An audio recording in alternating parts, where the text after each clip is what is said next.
talking the big game with DT and Murph. Of course, I'm DT, Dan Tortora, and on screen with me in just a moment will be Brendan Murphy, Marywood University alumni, the both of us are, and we are very happy to be here with you. You could see the picture next to me here of Brendan Murphy and I is before I had the goat, and I can't even believe there was a day before that day, but I think we're having our 4 year, let me think, is it our 5 year anniversary? It could be more than that. So the goatee's been here for a long time, and the real goat. So I'm very happy to be wearing it here this morning with you. Kansas City taking on the Philadelphia Eagles. The Chiefs going to 3 championship games in the last 4 seasons, winning 2 of those 3 games.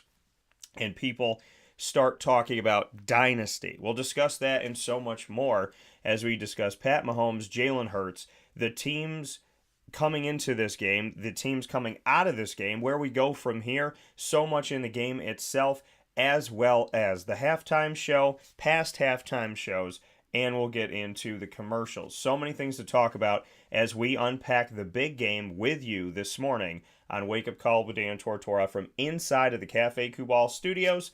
And, of course, Cafe Kubal, 3501 James Street, 324 West Water Street, 401 South Salina Street in Syracuse.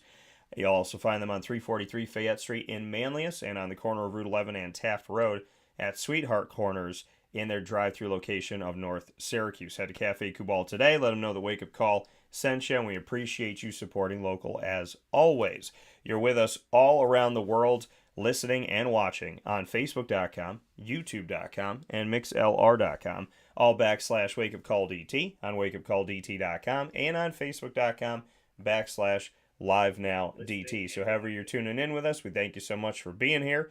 And speaking of thanking somebody for being here, inside of MonPazPopcorn.com's What's Poppin', it is time to bring in Brendan Murphy for another Murph Monday, talking the big game with DT and Murphy. Brendan, how are we doing today? I'm doing pretty good. I mean, as some of you can see on the camera here, I'm in a giant shoulder sling. For those of you that were tuning in the last time I was on the show, I had said that I was going to be having shoulder surgery, and I had that this past Tuesday. That went pretty darn well.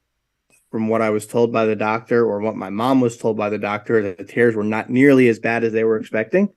So hopefully the recovery time is a little shorter, but I'm actually going back to the doctor today to find out what he did, and we'll see. Hopefully we'll see if that recovery is a little shorter, but feeling pretty good. Pretty good, all things considered. And hopefully we have good news coming here forward. As always, Brendan, I'll say this on the air, off the air, very important to me as a person in my life, someone I appreciate and respect very much so. So I'm happy that you're out of surgery. I'm happy that you're in good spirits, and I hope that we only move forward from here, bigger and better, right? And hopefully the body gets to 100% and it does exactly what the surgery, which was meant to do, is not only to repair, but to make sure that you're built for the long haul here. So I hope everything's going to come out good today, and I know you'll let me know, but I'm happy Yep. that you're here, man. I appreciate it. Appreciate you having me as always. Always. So let's get into it. Let's jump right into the big game here. So Kansas City going up against Philadelphia in this matchup. We did a pregame show with a Philadelphia Eagle and one of my best friends, Rob Drummond, joining me at Pizza Man Pub on 50 Oswego Street in Baldwinsville, New York. Pardon me. We had a great time. Awesome.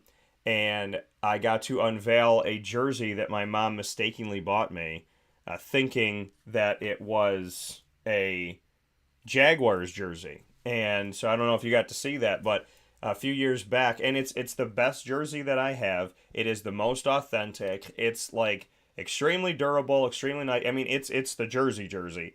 And she got it years and years ago, and she gave it to me on Christmas.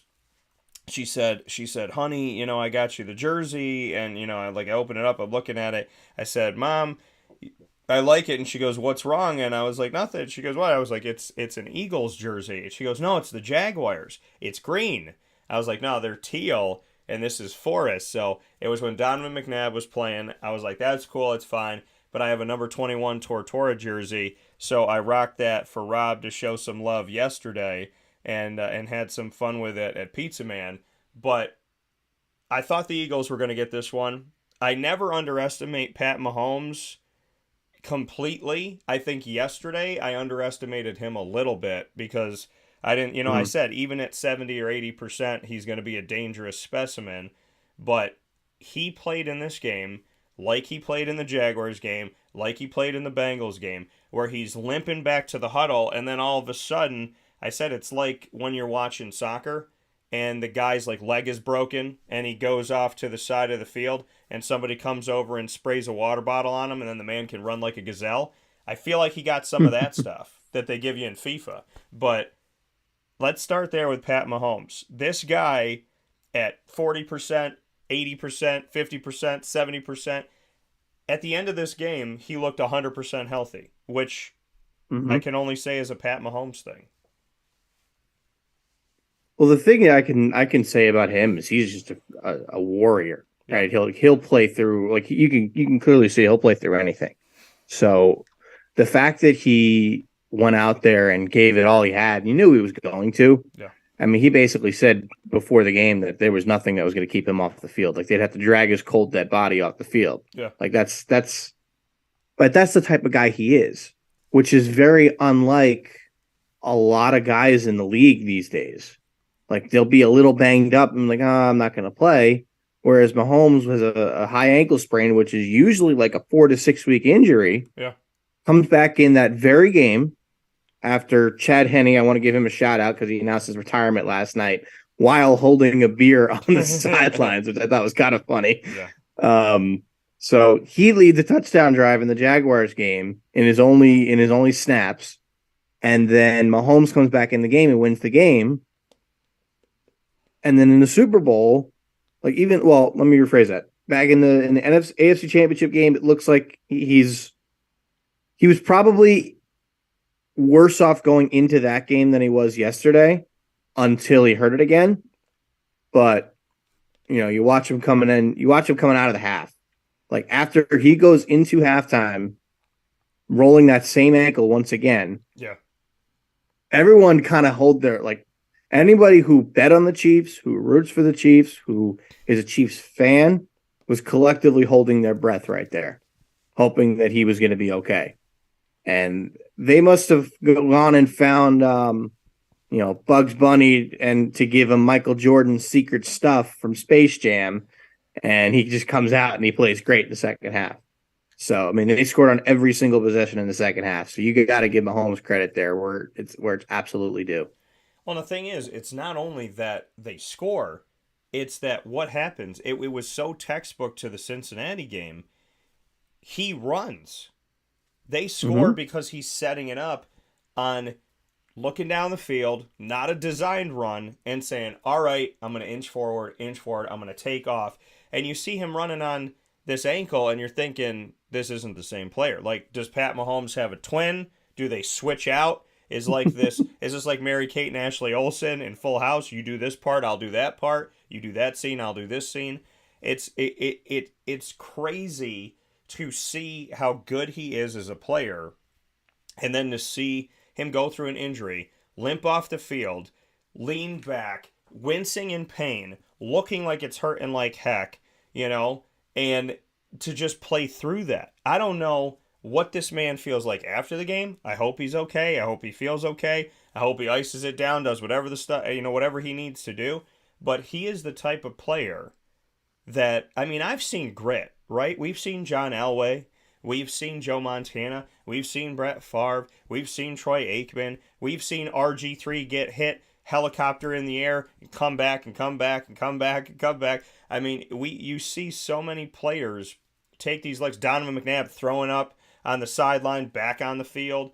There's been so many moments where grit has been shown to us by a quarterback, but I'm sitting here almost 20 years into broadcasting and watching sports all my life, and I don't know if I've ever seen anybody go off the field like that.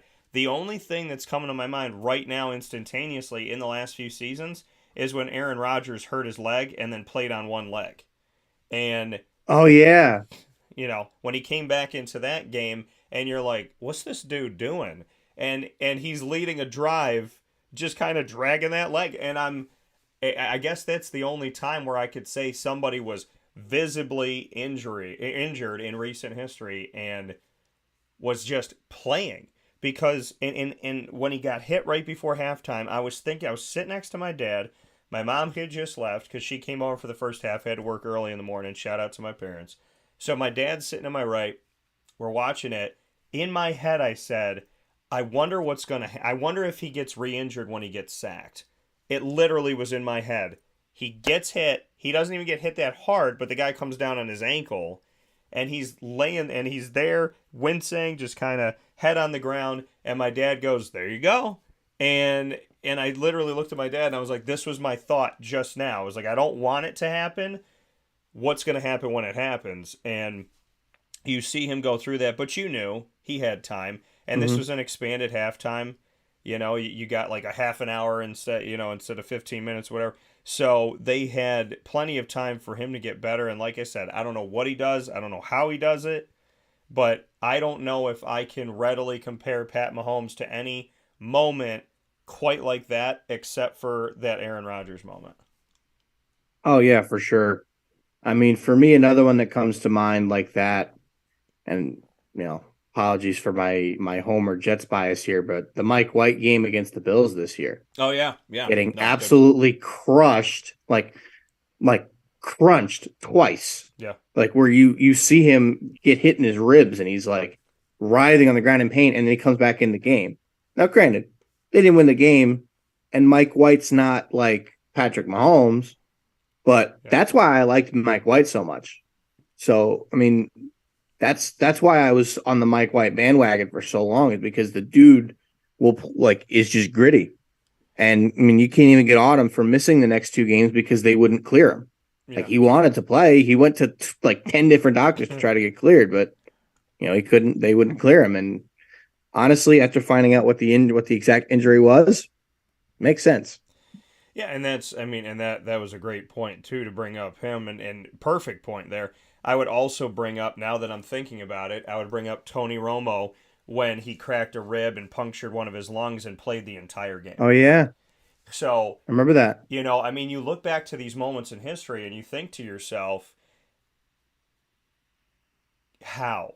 Right? You've been Hmm. through stuff before. Okay, we think about it like this. When we're broadcasting, we didn't crack a rib, we didn't, whatever, bruise a lung and this and that. We don't have a high ankle sprain. But there's been moments, I'm sure, with you. I mean, right now, you're in a sling broadcasting with me. Hmm. There's been times where I have gone to a broadcast on crutches, carrying things, trying to get this thing done. I go back and I think about that. I'm like, I think at Marywood, I may have, I don't know if I what, but I know that I had my tonsillectomy the last year that I was doing MU courtside.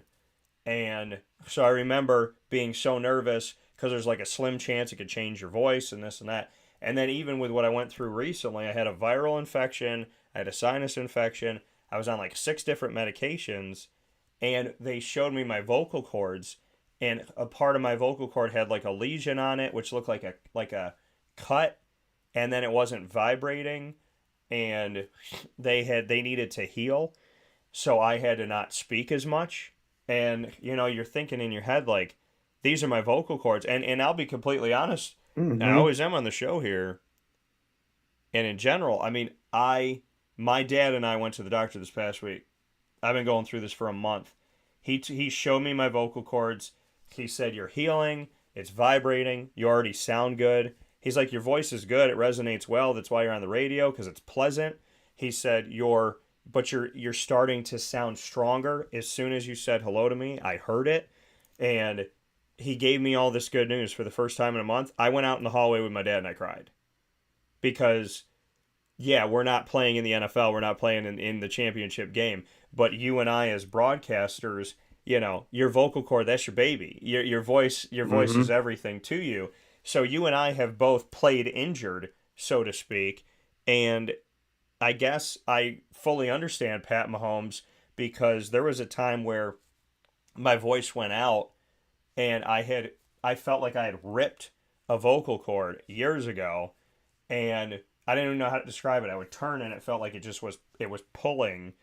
And I did 3 months of broadcasts fighting through, and it's sometimes holding on to my neck just to get my voice out.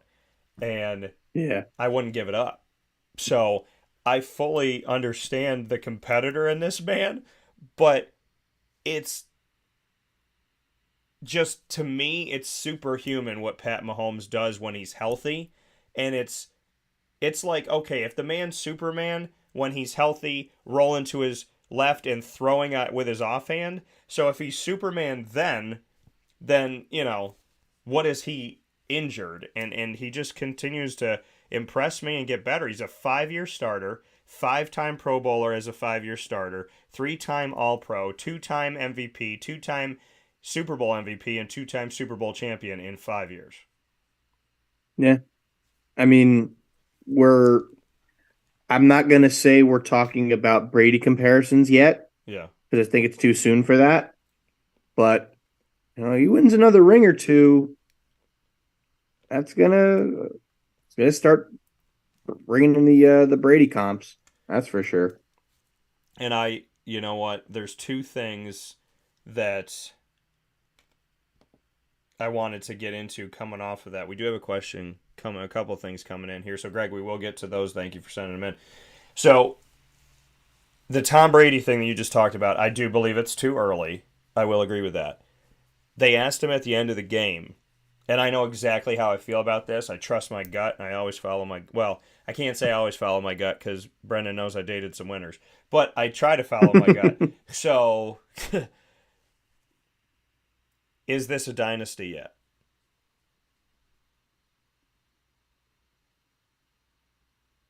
I'm gonna basically go off what Mahomes said. I'm gonna say no. I'm gonna say not yet, Yeah. because I there's agree. still like this team's not going anywhere. Right. Like Mahomes is under contract for $500 million over the next decade. Yeah. Kelsey's not going anywhere. I mean, he's Travis Kelsey is to Mahomes what Gronk was to Brady at the end of his career, Yeah. flat out. So Kelsey's not going to play for anybody else.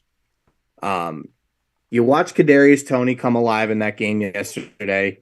That was a sneaky good trade that the Chiefs made. And I mean, Yeah. granted, I'm a Florida guy, so I love Kadarius Toney. I thought he was going to be great in the NFL.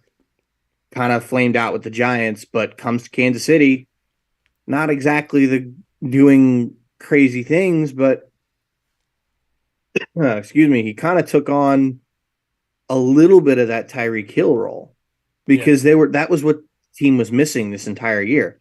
They had said leading up to the game that Mahomes only had, I think it was one pass or one completed pass or one touchdown pass of greater than 30 yards in the air. And it was, I don't remember what game it was, but he didn't have that speed weapon that he had in Tyreek Hill all those years. So with Kadarius Toney and even Sky Moore a little bit, and I'm hoping that they kind of get him more involved next year. They've kind of been able to reprise that Tyreek Hill type role. Yeah. Because they're both speedsters, they're both smaller guys that can burn slower defenders and go out and get it. But I think the crazy thing is on Tyreek Hill, this team did not miss a beat without Tyreek Hill. That's crazy to me. Now, they brought in Juju Smith-Schuster, who is a very good receiver. He's not Tyreek Hill, but he's a great receiver. Yeah.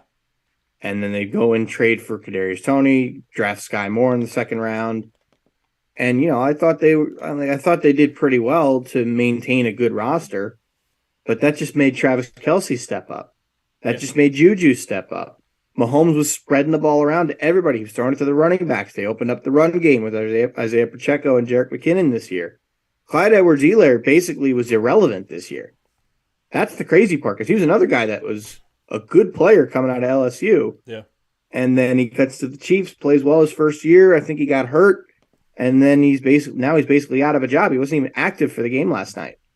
So, I mean, the fact that the Chiefs were able to sustain that success after trading away their best player blows my mind. Yeah, and that's Second best player, sorry. no, and listen, that's that's a great point, right? It was what's going to happen without Tyreek Hill. How are they going to be able to move forward without Tyreek Hill? How is this team going to make the playoffs without Tyreek Hill? Will this team ever win a Super Bowl game without Tyreek Hill? Will they get to the Super Bowl without Tyreek Hill? It was Tyreek Hill over and over and over again. What do they do without him? How do they survive without him? How do they move forward without him? Well, they did get to a championship game. They won the championship game. They did everything that they needed to do, and they were successful doing it. So, I mean, to me, we've come to a place where the Kansas City Chiefs have proven that they don't need to be in a situation. They didn't need Tyreek Hill. They never needed Tyreek Hill, which is kind of like Golden State and Kevin Durant. They've won with him. They've won without him. And now the question is, there is no question. What can you say? And Isaiah Pacheco coming in, by the way, once again, Syracuse University not taking care of the 5-hour radius and the bridge between Syracuse and New Jersey. They didn't handle it. And so we have a little audio thing, I think, going on here for a second. So let me see if I can adjust this. But we're having a little audio moment.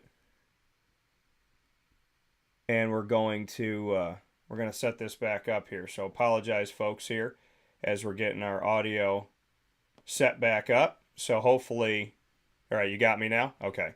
So apologize there for any audio issues, folks. We had a little reset in the studio, so we appreciate you being here. I was trying to fix something on my end, and typically, what do they always tell us, Brendan?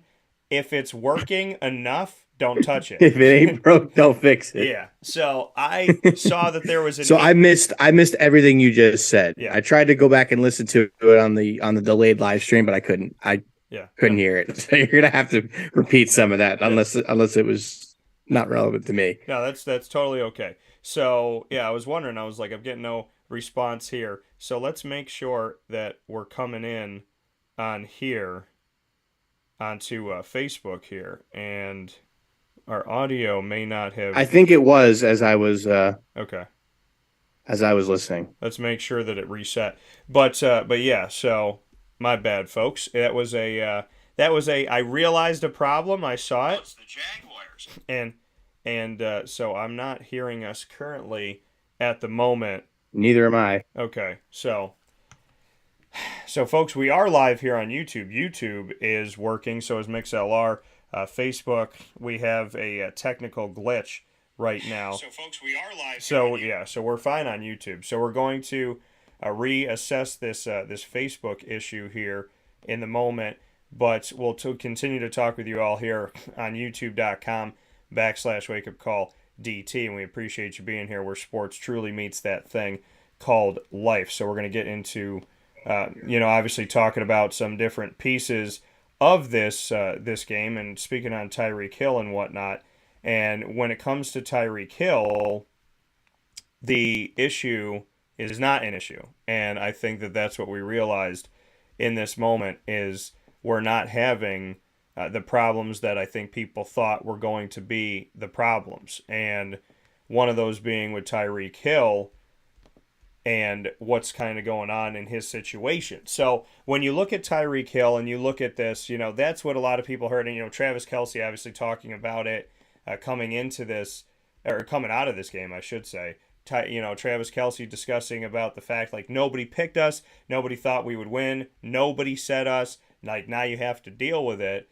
There was the notion of, will this team make the playoffs? It wasn't, will this team win a championship game? It was, will this team make the playoffs? If they make the playoffs, will they win a game? If they win a game, will they get to the championship game? If they get to the championship game, will they win that game? And, without Tyreek Hill, it was a, what are they going to do now? How are they going to do now? Can they do now?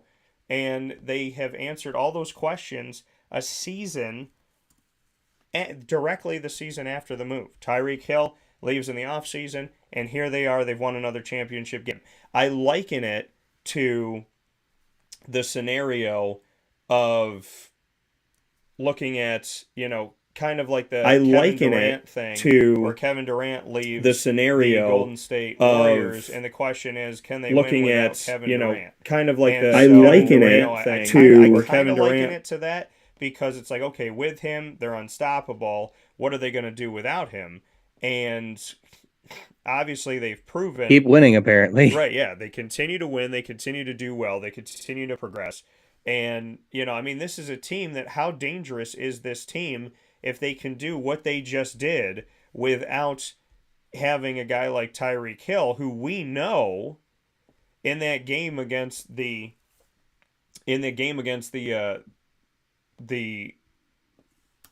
Bills just a short while ago. They're the reason why. I mean, he's the reason why that game went into overtime. He's the reason why they changed the overtime rules.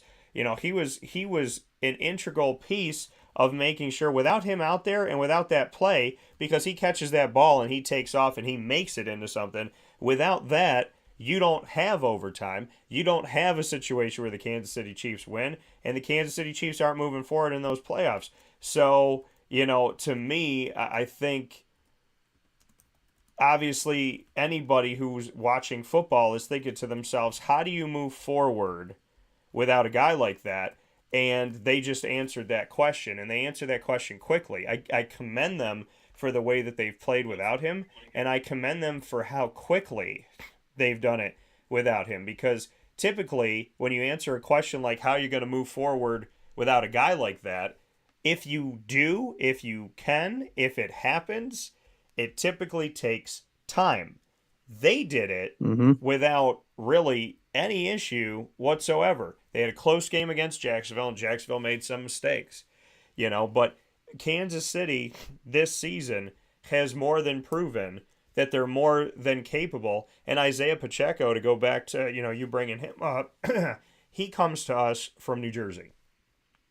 Went to school in New Jersey, played for Rutgers, yet another player that the Syracuse University football team has missed out on, in that bridge that is not completely there between Syracuse and New Jersey. And now this gentleman is a Super Bowl champion. So, cut and paste from other conversations I've had. I have to throw it in there, not as a jab, but as a reality that here's another guy sitting in New Jersey where there's a lot of talent and they get disrespected. And where did he go? He went to Rutgers, not Syracuse. And here's Isaiah Pacheco. To your point about Clyde Edwards-Helaire, I mean, this man's drafted out of LSU. They trade into the first round to get him, and he's not going to be on the team. He won't be there this year. You got Pacheco, you got Sky Moore. That's my guy from Western Michigan. That's the guy they bring in when Tyreek Hill goes away, and they think, okay, this could be our guy that can run the ball. He can work at different situations, reverses and whatnot. He's speedy. So you have those players to come together and to create. And then Juju had himself a game. I've never been sold on Juju being a number one. He hasn't proven that. And he wasn't a number one in this game. He doesn't have to be. Travis Kelce is. But he did enough to be relevant. And because you look at the season, say Marquez Valdez-Scantling, inconsistent. Juju Smith-Schuster, inconsistent. Sky Moore, they didn't use him a lot in the beginning of the season. Isaiah Pacheco was used and then in spots kind of disappeared at times. So at the end of the day, you walk into this game saying, well, Philly's got the proven. They got Devontae Smith. They got A.J. Brown. Dallas Goedert's a pretty good tight end. Made some of the greatest catches that we've ever seen at the tight end position and in the Super Bowl in general yesterday.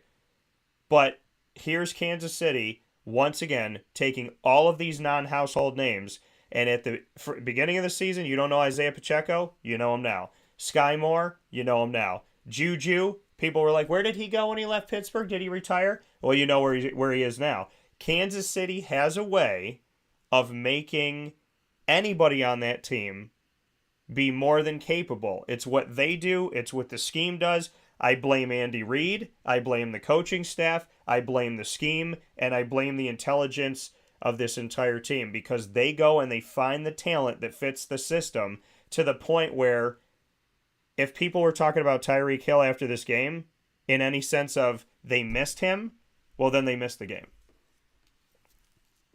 For sure. And to be honest with you, there's one of the I kind of liken what they do on a on a bigger scale of what the LA Dodgers do in Major League Baseball. The Dodgers just find guys that they like and develop and turn them into superstars.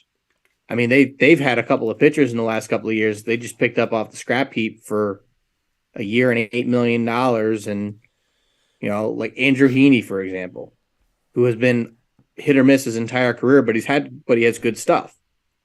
He has really good stuff, and then the Dodgers made him what he is, and then he goes and signs a 5-year deal with the Rangers for almost $100 million. Yeah. And another thing, how in hell does Eric Bieniemy not have a head coaching job? But did you hear what? That's what I want to know. Did you hear what Andy Reid said though? At the end of the game, he gave him credit. Yeah, at the end of the game, he starts off by talking about the game, talking about what happened, and he said, man, something like that Eric Bieniemy guy, like that guy can coach. I know, in my opinion, from how I took it, I'm not in his brain and I'm not in his heart, but from how I take it, he said that when everybody was listening right at the beginning of his speech, because that was his way of saying, hire this guy. Yeah, not that he wants deserves to be a head coach. But I feel like it was Andy Reid's way of saying, I got your back. I got this. I'll take care of you. I'll Yeah. And he said what he needed to say, because Bieniemy, and the only thing that can make any sense at this point is that he's bad in the interviewing process or that he doesn't have a lot of connections. That's the only argument somebody could make, and we don't know. I mean, does he have the connections that he needs to be a head coach? And at the same time, is he not saying something right? Is he doing something that's just kind of making them? Because Eric Bieniemy has more than, I mean, we have seen coordinators over and over and over again get to the Super Bowl, win the Super Bowl, whatever it may be, and they get these jobs as head coaches. We've also seen guys that you scratch your head and say, how the heck did this guy get a job as a head coach? Never won the big game, never went to the big game, never been a head coach before, never, been a successful coordinator like these guys were. Bieniemy should be at the top of the list of coordinators to become head coaches. So I commend Andy Reid for doing the really cool boss thing, which is saying, this is one of my guys. I love him. You're stupid for not calling this guy. And I feel like that was his nice way of saying it. Well, the other thing, too, is there's rumblings that Andy Reid might retire. And if he does, I think the Chiefs have their coach in waiting. That could also become part of it. And that's why Josh McDaniels didn't lead the Patriots for so long. And Josh McDaniels was the OC for the Patriots for almost a decade and nearly took the Colts job, and then eventually turned it down because he was going to be the coach in waiting in New England. Turns out that he didn't want to wait anymore. He ended up going to the Raiders.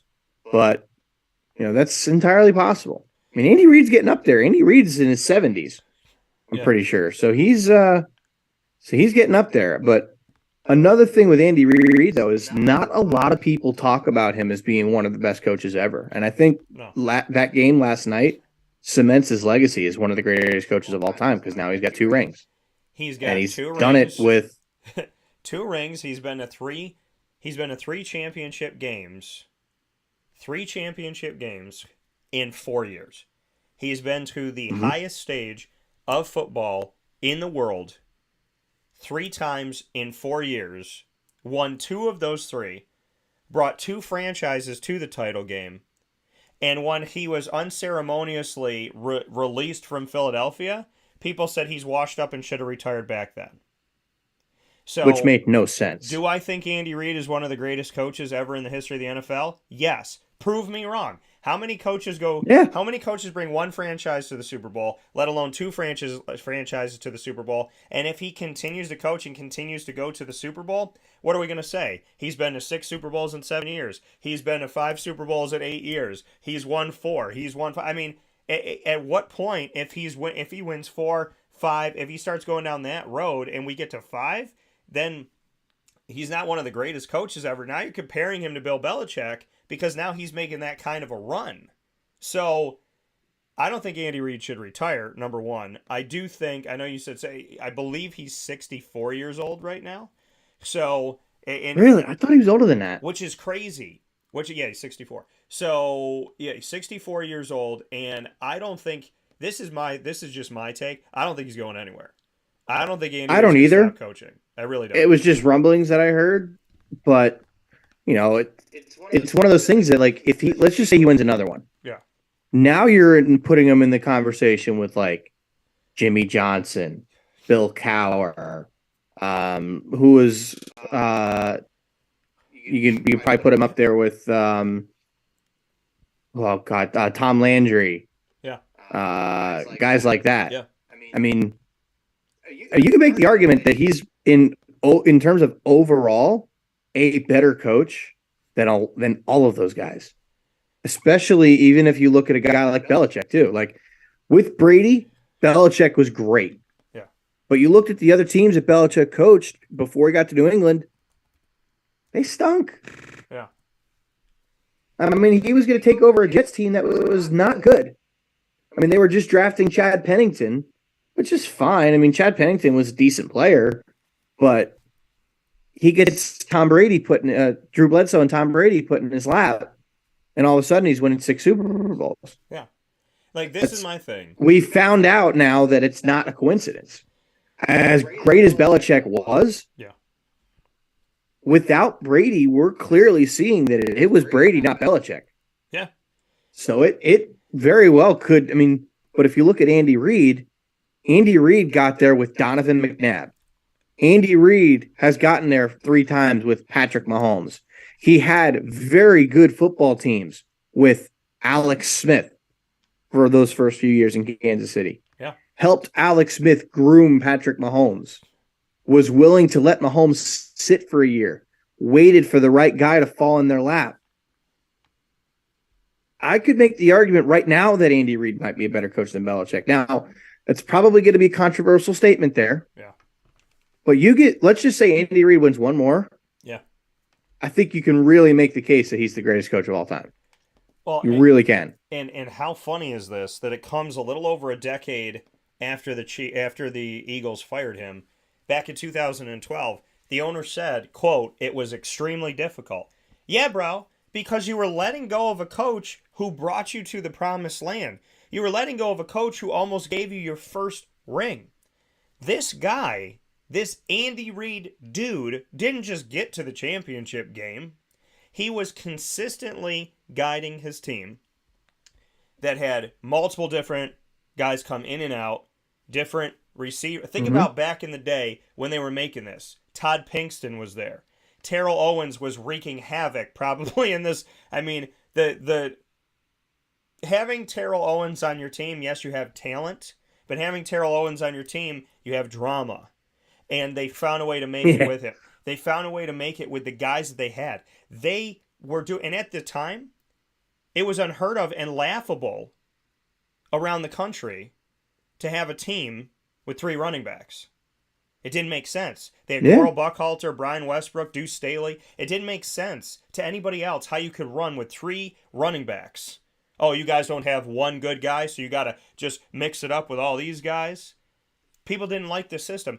Andy Reid did it with the Eagles. Brought him all the way there. You let him go. People think he's, like I said, he's washed up. He's done. The game has passed him. Andy Reid, he got close, but he's never going to win the big game. Then he goes to a 2-14 type of team down in little old Kansas City, heads off to Missouri, and people think, oh, that's cute. He'll be there for a couple years, then he'll retire because everybody will realize what the Eagles realize, which is he can't do it anymore. We reached the pinnacle of his career. Think about 2012 and think about 2023. Andy Reid went from who cares, he's done, move on, to maybe, potentially, the greatest coach ever. Oh, yeah, absolutely. But one other thing I'll say here, though, is I don't think the Eagles are very smart when it comes to hiring head coaches. Now, let me rephrase that. They're not very smart when it comes to firing head coaches. Yeah. And I'll give you another example. Doug Peterson. Doug Peterson. Yeah. Thank you for that. Why did he get fired? That was one of the dumbest mistakes that, now granted, taking nothing away from Nick Sirianni. He's done a great job with this team. But I think one of us could have coached that team to the Super Bowl. That's how good that team was, honestly. Yeah. So Doug Peterson, I'm going to tell you right now, I think if Doug Peterson was still coaching that Eagles team, they would have won the game. Because I don't think they would have taken their foot off the gas, and I think they would have figured out ways to win that game. Doug Peterson took an Eagles team back in 2017 or 2018 that had their MVP quarterback go out for the season with an ACL injury. Took in a career backup in Nick Foles, who had started maybe 20 games in his career, and won the freaking Super Bowl with him. Completely changed the playbook in a span of 3 weeks. That doesn't happen. You completely change the playbook. Everybody's got to go out and figure out what new plays you're running. Yeah. And they literally won the Super Bowl. They beat the big bad Patriots. They beat Tom Brady. Yeah. How can you let this guy go? Literally 2 years later. Yeah. 2 or 3 years. I don't remember how exact. I think it was 21 that he got fired. But still, how can you let that guy go? Because I know Wentz took a step back, but the Eagles, I just think they're dysfunctional. Well, the thing about the Eagles is, how can you let that guy go? Once they get there, it's like, if it's this weird thing, it's like, all right, Andy, you got there. Congrats, but you didn't win it. See you later. It's like, Doug, you got there and won it, but then you had a so-so season, so obviously you're trending down. We're going to get rid of you because we got you, we got to the championship, but now we think that your stock is falling. I am so grateful to the Philadelphia Eagles that they let Doug Peterson go. He took some time, took a year to kind of figure it out. And then when Shad Khan called him in Jacksonville, he thought, you know what? It's warmer. People are nicer. No one's throwing snowballs at Santa Claus. Why don't I give this thing a shot? And here's the full circle comedy of it all. Mom, I hope you're listening. I talked about the jersey that my mom got me by mistake, the Philadelphia Eagles jersey, because she saw the green and she thought it was the Jaguars. How funny is this? Mom, I'm a Jaguars fan. Mom gives me an Eagles jersey by accident. Doug Peterson becomes the Eagles head coach. They let him go. He goes to the Jaguars. So in this weird roundabout way, I got the Eagles guy as the Jaguars guy. So that jersey years and years ago was a premonition of, yeah, Dan, cheer for the Eagles when they got Doug Peterson because he's going to be your head coach in 2 years.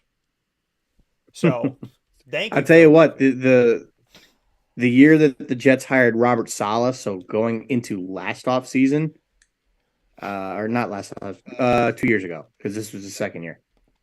That was a guy I was hoping they would go after. Now, nothing against Saleh. I think he's done a very good job with this team the last 2 years. I think he's got a potential to be a good NFL head coach. Yeah. But he's going to be on the hot seat this year if the Jets don't take a step forward. But that's a conversation for another day. We got an entire offseason to talk about the Jets. Yes. But yeah. Congratulations. But offensive and defensive player of the year for rookies. Not too shabby for the Jets. Talk about a jet sweep, huh? I love it. Very good. And yeah. That was what the Jets tweet. They tweeted a picture of the jet sweep play from Madden after they both won. Well, and the thing is, rightfully so. And the thing is I said it. I mean, not only did I predict the first 4 picks for the Jets in the 2022 NFL draft, but I also said, I was like, I've covered Sauce for multiple years now. Okay, so I knew y'all are getting a dog. And then Garrett Wilson, I said, there's no one else on this team that's going to keep him from becoming the number 1 wide receiver. And nobody kept him from becoming the number 1 wide receiver. That's why you drafted him. So I'm not surprised. But there was a lot of rookies this year, wide receivers and running backs, that I said, these guys are going to play. And Breece Hall, if he had been healthy all season, he's a guy. He would have run away with it. What I think that, there's your 1,000-yard back. So, I'm excited to see what the future is going to hold for that man. Very excited to see what the future is going to hold for him. And, with the future of these Jets. But we're going to continue the conversation, speaking here on the big game. A lot of things to get into. Your questions are coming in. You're asking about the commercials. You've been asking about a few other things here. We don't think Andy Reid is going to retire. We're going to talk about the turf, which plays right in to Papa Joe's argument of grass over turf that he made within the last few months that makes perfect sense. We went through the entire NFL and we talked about the stadiums of teams that have turf and the stadiums of teams that don't. It's split, but I'm all for grass. And last night, I think a lot of people would agree with me. We'll take a step aside for a fast break here on Wake Up Call with Dan Tortora inside of the Cafe Kubal studios. When we come back, we have plenty more to discuss, like everything we mentioned and more, including that halftime show that Brendan fell asleep during. We don't know if it was his meds or if it was the show. We'll talk to him about it right after this on Wake Up Call with Dan Tortora. Stay with us.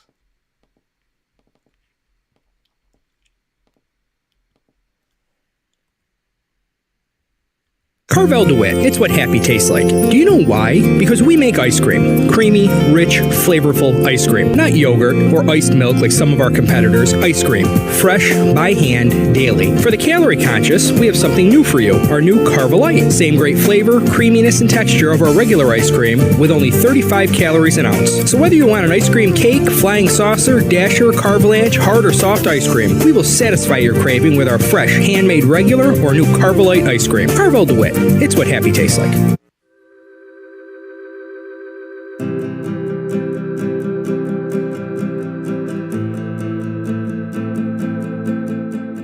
Cafe Kubal offers same-day local delivery of our products, offering no delivery charge for Onondaga County. Shop cafekubal.com for fresh roasted coffee beans, cold brew, travel mugs, and all your essential Cafe Kubal needs. Cafe Kubal, coffee for the soul.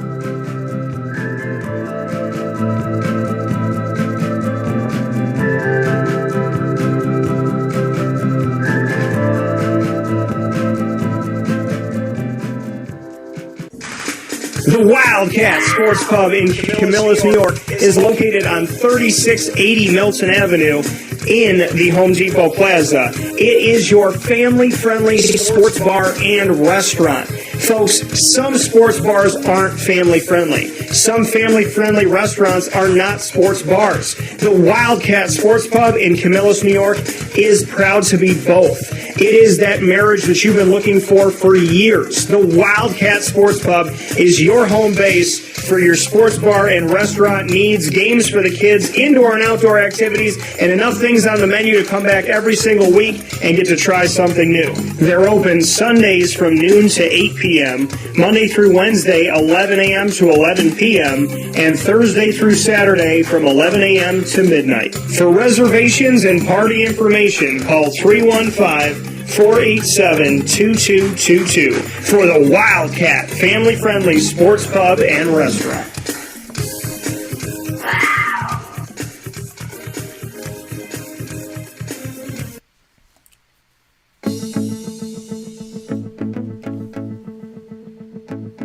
Avicoli's, located on the corner of Route 57 and Wetzel Road in Liverpool, New York, has been your trusted neighbor for decades. Located just steps from Liverpool High School, we're happy to have the Liverpool Warriors on-site, on-location broadcast at Avicoli's through Wake Up Call with Dan Tortora every single month, featuring student athletes, coaches, and administration throughout the year from Liverpool High School. Head out to Avicoli's today on the corner of Route 57 and Wetzel Road in Liverpool, New York, open Tuesday through Sunday for lunch, dinner, and drinks. We'd love to see you out there. And of course, you can call them at 315-622-5100 for takeout, delivery, and catering. That's 315-622-5100. And also find them on myavicolis.com. That's myavicollis.com.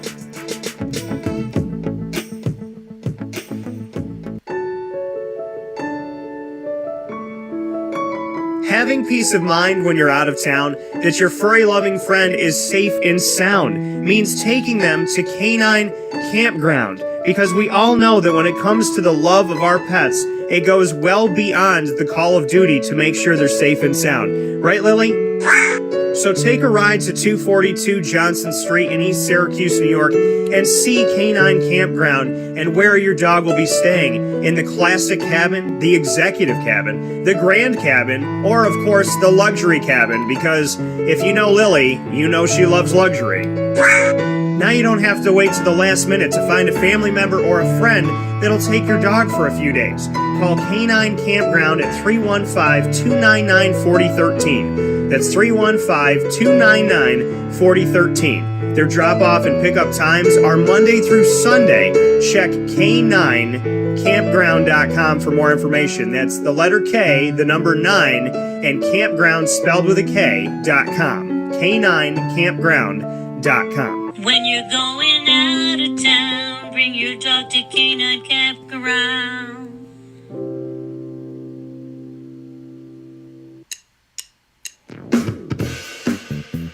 PB&J's Lunchbox, the food truck that you love finding all throughout central and upstate New York, now has a street-side cafe. So when you're craving their traditional favorites as well as their out-of-box amazing menu items, you can now head to 663 Old Liverpool Road in Liverpool, New York. Located just minutes from the highway, the Thruway, Destiny USA, and Onondaga Lake Parkway, PB&J's Lunchbox Street Side Cafe is there for you Monday through Saturday from 9 a.m. to 7 p.m., serving breakfast, lunch, and dinner all throughout the day. Get breakfast for dinner, dinner for lunch, whatever you fancy, including their award-winning grilled peanut butter and jelly sandwich. Find them at 663 Old Liverpool Road in Liverpool, New York. PB&J's Lunchbox, where we love to know what's in your lunchbox.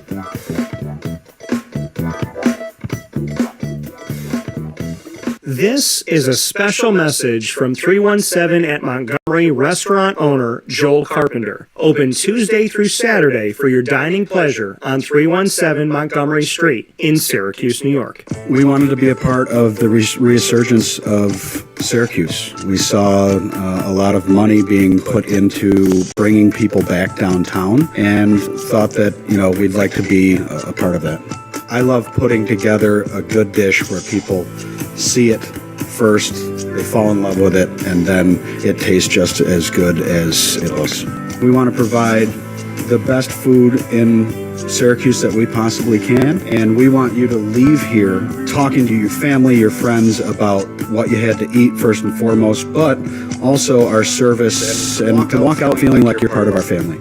I work out in the front of the house a lot, and I love walking to every single table, asking them how everything is, and people looking at me and smiling and saying, this is the most amazing short rib I've ever had. This is the most amazing filet I've ever had. And Donna is great. Sarah's amazing. Thank you for coming over and talking to us. And then them just being truly happy for the experience that they've gotten. 317 at Montgomery Restaurant, part of the fabric of downtown Syracuse, located on 317 Montgomery Street in Syracuse, New York. Open Tuesday through Saturday for a unique and memorable dining experience.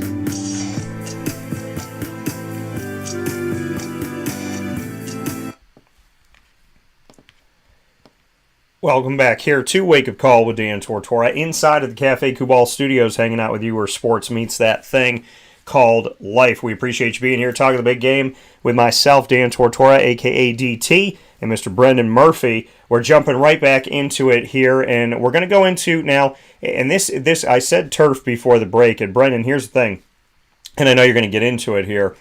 If you look at the articles online, most of the articles that I looked at said turf, some say grass. It was a developmental thing, so I'd love for you to get into it, because the field yesterday was like an ice skating rink at times. Oh, it was terrible. So one of the funny thing is the article I have pulled up here, it's on the Sporting News, on literally the first line of the article. One of the early lines in the article says, the NFL chose a heck of a time to try experimenting with new grass. Yeah. So just to kind of say, but I had heard funded by the USGA, the United States Golf Association, and it features two types of grasses that you typically see on golf courses, with Bermuda grass, which you'll typically see down in the southern areas of the U.S., more sort of the southeast, Florida, Georgia. Those all use Bermuda grass, mostly Florida. I think Georgia uses zoysia, and then they use ryegrass as well. The grass is technically called Tahoma 31, and clearly we saw that it did not do well. You saw guys slipping all day on. I mean, guys, they weren't even able to cut. I mean, in normally grass fields, sometimes you'll have a little bit of give where you can slip at times, but not like that. Like, I mean, They were putting they were moving the field in the stadium, out of the stadium, pretty much the last week after they painted the field, and it was a factor. I mean, I know the last play, the field goal that Butker hit to win the game, he was right on where they painted. Yeah. The field was an issue, like a big issue. So clearly that's going to be a field that they'll never use again, but that's one of the worst field conditions I've ever seen for a Super Bowl. That was a terrible experiment by the NFL. Yeah, and so the reason why it says turf and grass is that it's a hybrid. And so like you said, you brought it up here. It's very confusing that there's so many different turf grass articles that are out here right now. But like you said, two types of grass, Bermuda and ryegrass. And listen, it didn't work, but you don't, going off your point, you don't test. Hey, you know what? This is the biggest game of the entire season. This is our championship. That would be like them changing the court for March Madness. You don't do that. It would be like saying, hey, guess what? We're in the World Series. We're going to mess with we're going to change up the bags here that you got to run on here, so the bases are going to be all different. I mean, we're going to do something different with the mound. We're going to have a different kind of chemical connection for the mound here. And then you got pitchers sliding and slipping and when they're trying to throw a pitch. You don't change something. Okay, take it to what we did in the first hour. The audio was working fine. I witnessed a problem yesterday during the show. You don't change something that's working, and it adjusted. Nope, exactly. So exactly. So folks, I can tell you that. I mean, it would be nice if I could tell you, hey, I purposely did the audio thing this morning because we were going to talk about the grass. So, but the reality of it all is, you don't test something like this. You test it in the off season. You test it in a preseason. You have 3 weeks of preseason games. Test it in the preseason. Test it. This is also why I think that the NFL should partner with the USFL if they haven't already.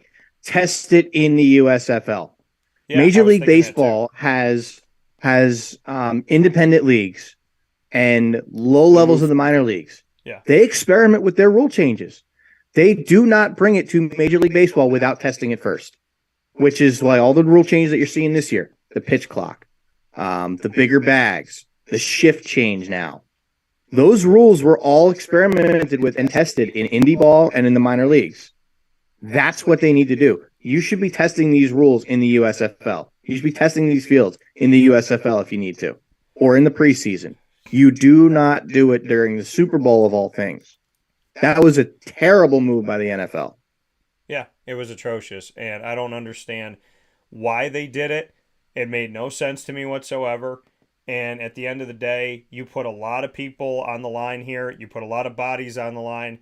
And, I mean, you messed with the game at the most inopportune time. So, this is why you test things in other places. It's kind of like saying, hey, there's a new drug that we think can beat cancer, but instead of testing it on anything else beforehand, we're just going to bring a human specimen in for test number 1. If it kills him, we'll learn. We'll bring in the next human. Not that I think they should be doing it on animals. I don't think they should be doing it on any living thing. I wish there was another way to go about it.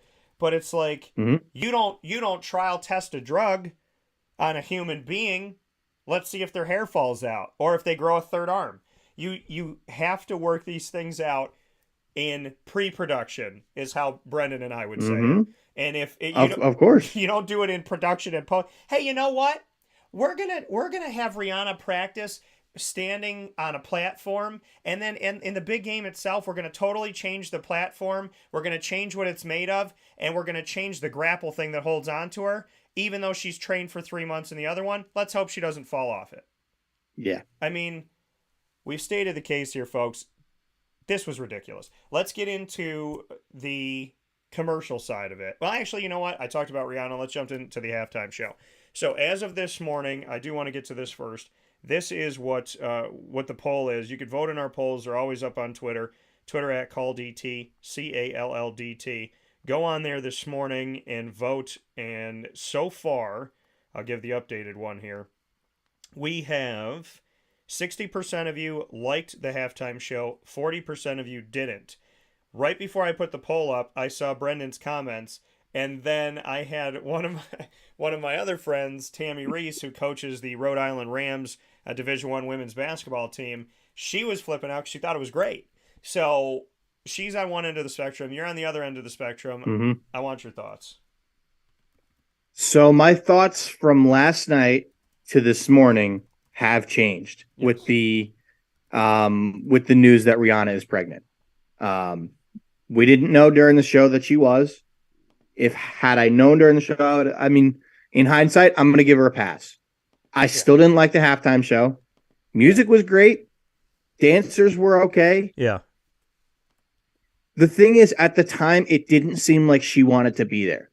She was just boring. She didn't dance.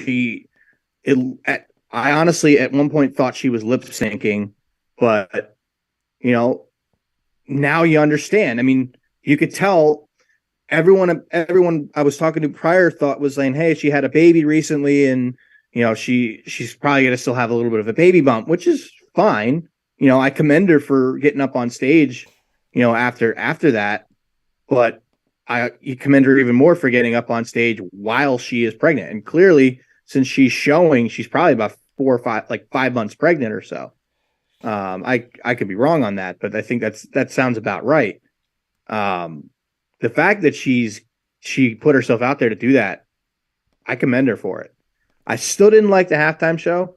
Music was fine. I wish she didn't do as many of the songs that weren't hers. She did like 3 songs that she just featured on. Yeah. But which made you believe I know that she somebody was coming out, right? Exactly. Yeah. Like when she started doing oh God. She started doing a song that she did with Kanye. Like, I know Kanye's blacklisted from the NFL. Like, he wasn't going to come out there. Yeah. But she did one of her songs with Jay-Z. I'm like, Jay-Z's at the game. Is he going to come out here? And then Nope. she did one of her songs with Drake. Yeah, and didn't come out. And Drake didn't come out. Like, usually when people do that in the halftime show, you're expecting to see like a featured guy come out. But like I said, all power to her. Commend her for doing what she did at this stage in her pregnancy. That probably takes a lot of guts. That explains why she wasn't, dancing a whole lot, because she doesn't want to like upset like the kid or whatever. And congratulations to her for having her second child. But I still think the show is boring. I mean, if when I originally voted in that poll, I said no, and I would still hold that vote.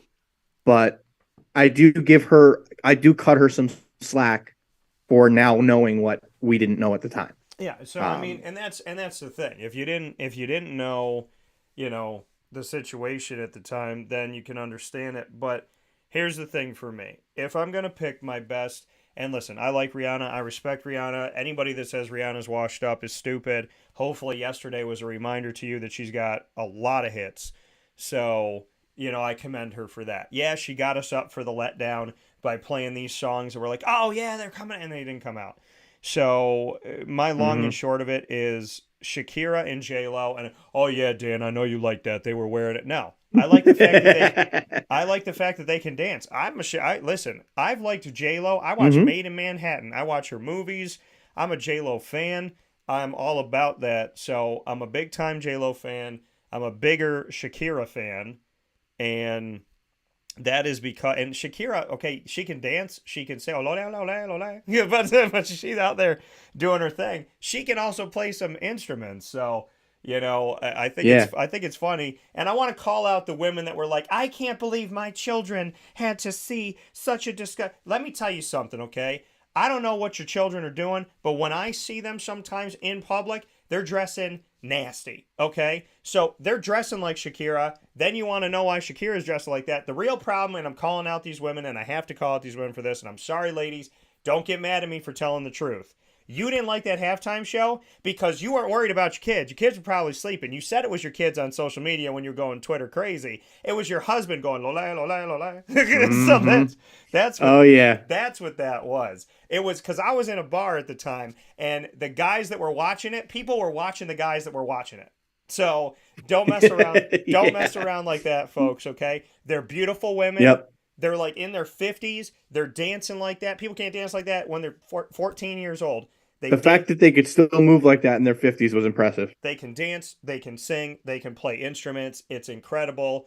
So credit to all of them. Do I think the poll was a little bit too far, J-Lo? I do. But the dancing was great, and I was a fan of them beforehand. So people just get used to it. It's called rhythm. And there are women out there that see girls roll their hips like that, and they can't roll their hips like that. There's a lot of jealousy. There's a lot of jealousy. And I just want to say to these women, let's be honest with each other. There's a lot of jealousy because they probably were quiet last night because Rihanna had fully clothed. You know, she was fully clothed, so nobody said anything.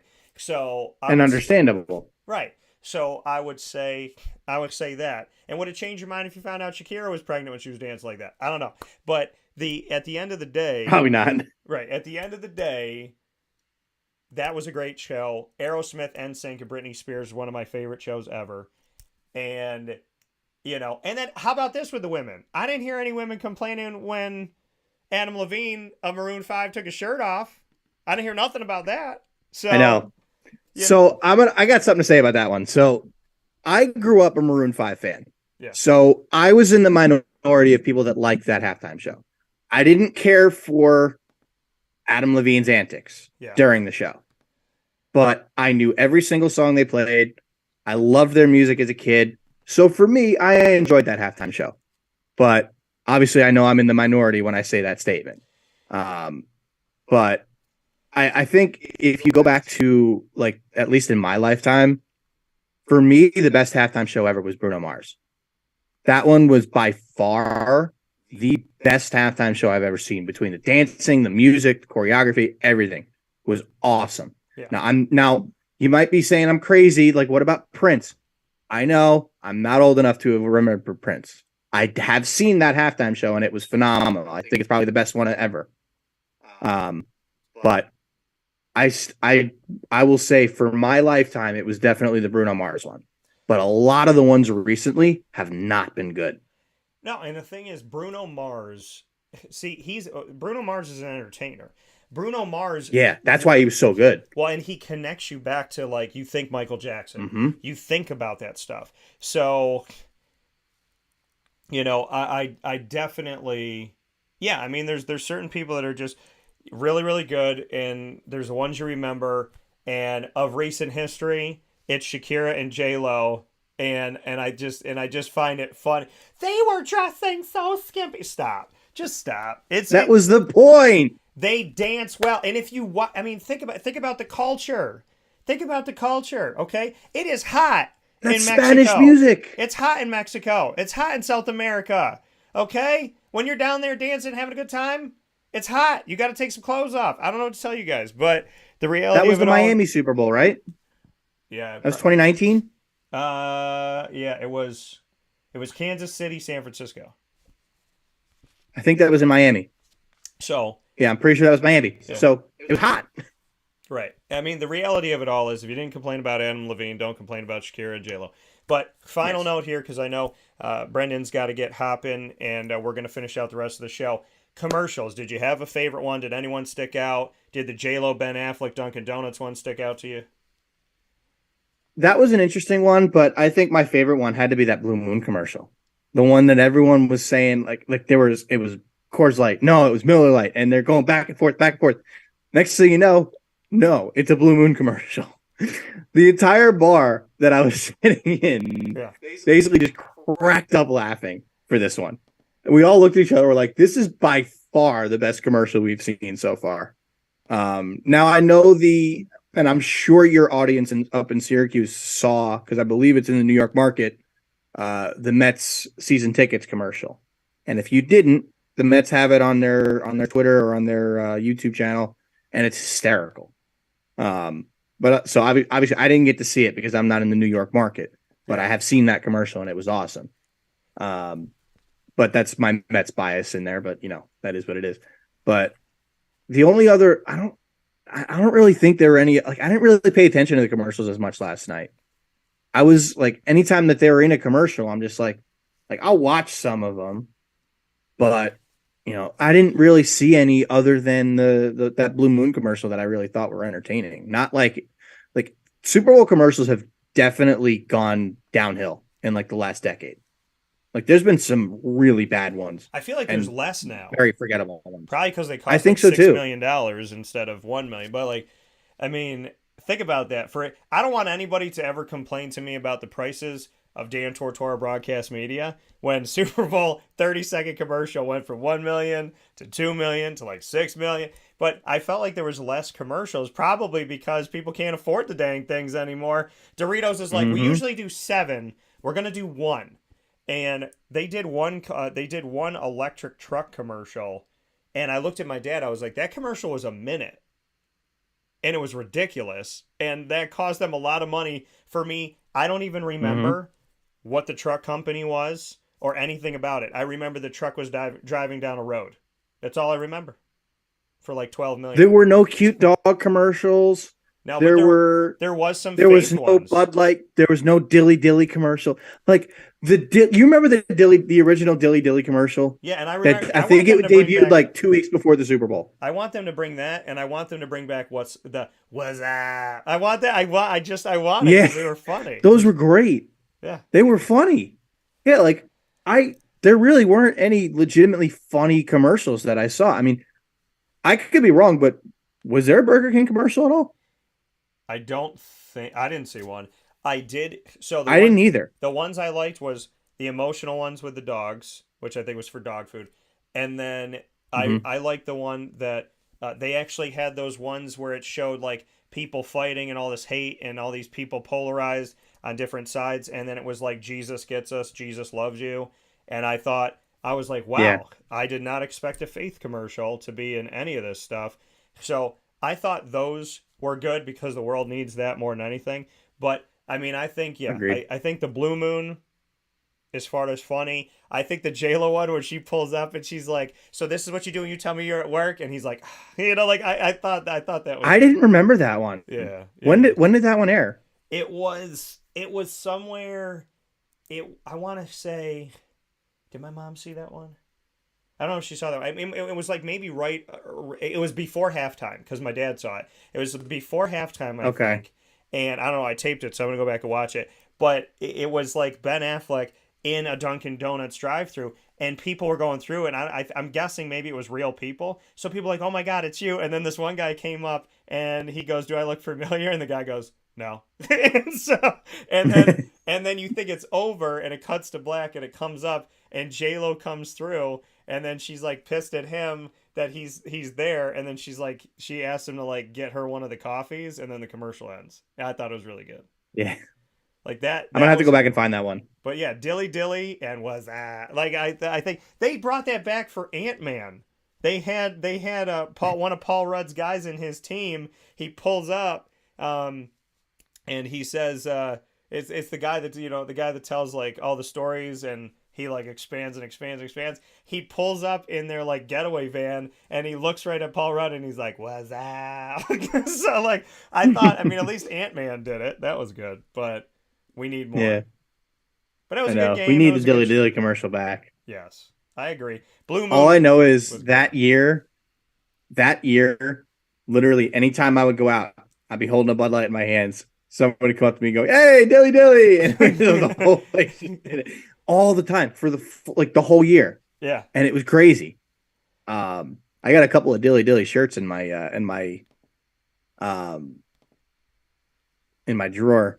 I did pond skimming at Camelback last year. If you don't know what that is, it's like you ski down the hill and there's like a long pond that you got to try and ski across. Yeah. I did pond skimming last year on my snowboard, and I wore a Dilly Dilly shirt with my Bud Light sunglasses, and I shotgunned a Bud Light before I came down the hill. Nice. Everyone thought it was awesome. Yeah. Except my boss. Well, the thing is, my boss didn't like it very much at the mountain, but I also wasn't working, so I don't know why it mattered. Right. I mean, but the thing is, it worked. And nobody knew I worked there. The commercials worked because we're still talking about them, right? Mm-hmm. And, like, you think about all those. Like, there's commercials. The commercials that I think about are not from this year. They're not from last. There was one year I didn't watch any commercials. I didn't watch any. Yeah. And it was, I didn't watch any commercials last year. I don't even remember what last year had. I have no idea. I was like, Neither where do I. was I last year? Was I in a time warp? I don't even remember where I watched the game. I was in Vermont at a little saloon. Yeah. I remember I was waiting. I called an Uber because I was at Mount Snow for a ski clinic. Yeah. And I called an Uber to go to the bar because like I'm gonna be responsible. I know I'm gonna drink a lot, so I'm gonna be responsible and drive, or not drive. 45 minutes goes by, and I'm like, there's no, what the hell? There's no Uber. I tried Lyft, same thing, nothing. I eventually it was like 7 or 8 minutes before kickoff. I said, screw it, I'm just gonna get in the car and I'm gonna drive. And I didn't drink a whole lot when I was there, enough that I can go back to the hotel and watch the rest of the game. I get there and a little before kickoff, I'm asking around the bar. I'm like, is it hard to get like an Uber around here? I kid you not. Somebody looked me square in the face and says, "What's Uber?" I'm like, oh, what? Like, I was like, I know Vermont's the middle of nowhere, but Yeah. Really? Yeah. They're like, we got a You horse think and there's carriage at least outside. a couple of people.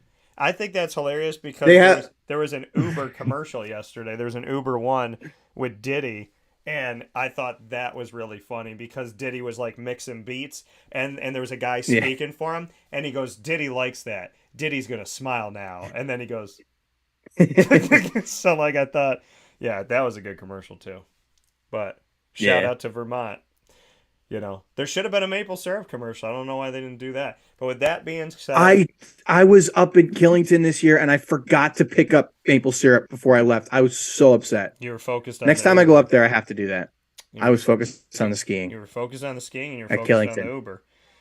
So Okay. with that being said, we want to thank Brendan Murphy for being with us. DT and Murph, you're going to see more of this happening on your Mondays coming up here in the not too distant future. Brendan, I appreciate you spending some time with us. I know you got to get to the dock, and I want to make sure you get healthy and get well. So we will talk with you soon. But as always, thank you for everything. I appreciate you, and I hope the best for you, and I hope for some good news. Appreciate it. That's what I'm looking for. All right, that coming from Brendan Murphy here on Wake Up Call with Dan Tortora, where sports truly meets that thing called life. We appreciate having him on the broadcast. Hoping for things to work and be seamless here, but Facebook, as I learned this morning, if it ain't broke, don't fix it. So we'll take a step aside for a fast break. We thank you for being with us on Wake Up Call with Dan Tortora on YouTube.com, Facebook.com, and MixLR.com, all /Wake Up Call DT. We'll be back right after this, where sports meets life from inside of the Cafe Kubal studios.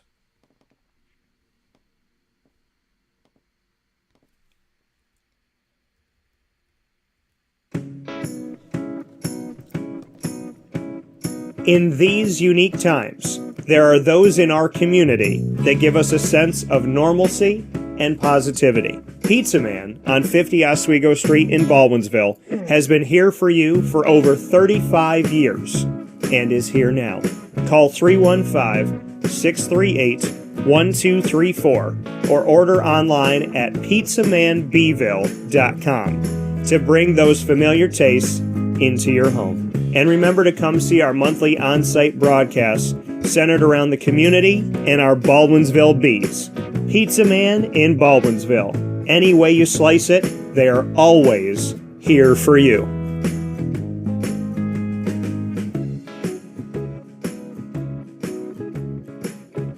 This is Jimmer Sikowski, owner-operator of Chick-fil-A Cicero, 7916 Brewerton Road in Cicero, right in front of the Home Depot. I had a deep feeling that God wanted me to do something bigger with my life and to help people, help others. I kept putting Chick-fil-A in my life, and I realized as I was going through the franchise selection process that positively impacting the lives of others was really core to what we do here at Chick-fil-A. First of all, it starts with the food. The food is brought in fresh daily. We bring in local produce. We prepare to order in the kitchen. We hand bread our chicken. We hand spin our milkshakes. It's great food. It doesn't taste like fast food. I think the second thing is the way people feel when they come in a Chick-fil-A restaurant. It's different. We try to treat people with intentional kindness here, which is very different and deeper than good customer service. And so I think it feels remarkable for most people to come in a Chick-fil-A restaurant. And then lastly, the impact that we try to have in the community is very different. It's a big part of the expectation of every operator of a Chick-fil-A restaurant is that they're actively engaged in their community, they're a leader in the community, and they're making a difference. When they realize that what we're striving to do is to shine a little light in their life, that's a very, very different experience than you will have at any other quick service restaurant. And it's that remarkable experience that I think people will emotionally connect with. I'm George Townsend of Honda City with some good advice when buying a new car. The true cost of owning a new car is determined by the appraised value when you trade it. No vehicle appraises higher than a Honda. Next, look for low APRs and deep discounts. You also want low maintenance costs and great fuel economy. That's why my advice to you is to buy a new Honda. Looking pre-owned, visit our Honda Certified Used Car Center. Honda City, 7140 Henry Clay Boulevard, Liverpool, or HondaCity-CNY.com. It would be a pity if you don't shop at Honda City. Our corporate purpose at Chick-fil-A is to glorify God by being faithful stewards of all that's entrusted to us and to positively influence all those who come in contact with Chick-fil-A. And what became increasingly clear from our success in Cicero is that people love Chick-fil-A. And also I think we recognized that, we had a great opportunity to grow the brand and grow our platform. I felt incredibly grateful when I was selected to be a Chick-fil-A operator. I think what it's meant for me, what I've come to realize on a very deep level is that this is a calling for me. It's not a career. It's not a job. The Lord called me to be a Chick-fil-A operator and to use these restaurants to glorify Him and to positively influence other people. I'm blessed. I'm very blessed. Head to Chick-fil-A Clay on 3974 State Route 31 in Liverpool, New York.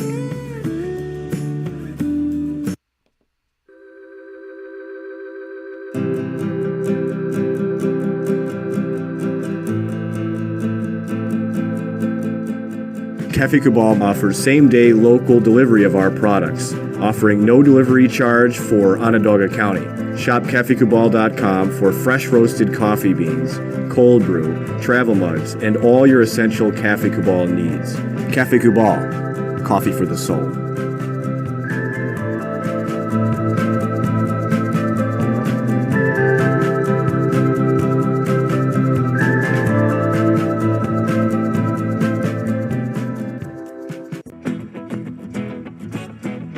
This is Amy from Mother's Cupboard, home of the whole frittata. We are open daily 6 a.m. to 1:30 p.m. For takeout orders, call 315-432-0942 and tune in to Wake Up Call with Dan Tortora for our monthly food challenge and try our Wake Up Call signature menu item available 7 days a week.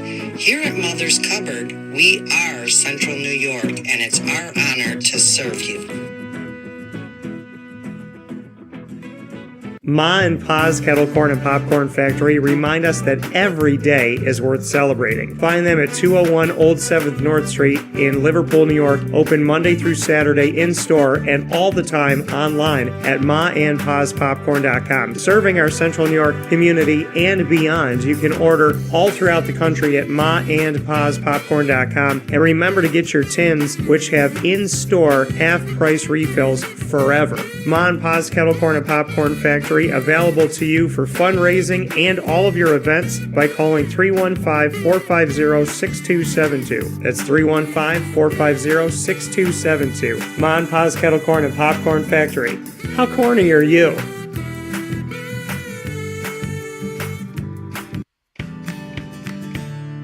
Witty Wicks Candles and Gift Shop, Township 5 Camillus, where you will find handcrafted all-natural soy wax candles over 60 cents to freshen up your home.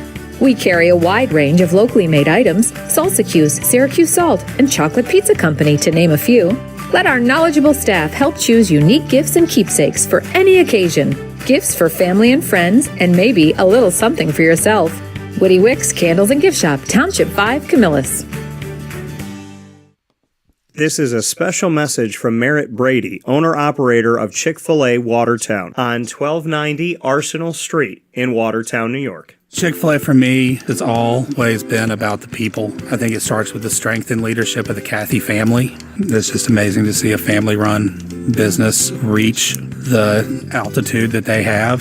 Second mile service is something that we embodied at my previous business, and the ability to make people feel like they're the only person at your establishment, that you are there to serve them that day and looking for those extra ways to make them happy, to anticipate what they need next is what makes me tick. And I'm going to have so many opportunities at Chick-fil-A to do that. It's one of my favorite things to eat in the world.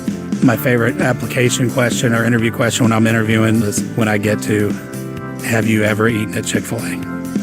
And a smile hits both their ears. You know, they can't even answer the question for a second. And when I see that, it's like, man, that's going to be a great hire. They already get it. They already feel it. They already know that we're different. The Chick-fil-A experience, it's a real thing. And then, of course, just our generosity and community involvement and making a positive impact in the lives of our team members, our guests, and the community in general, I think is really the secret sauce.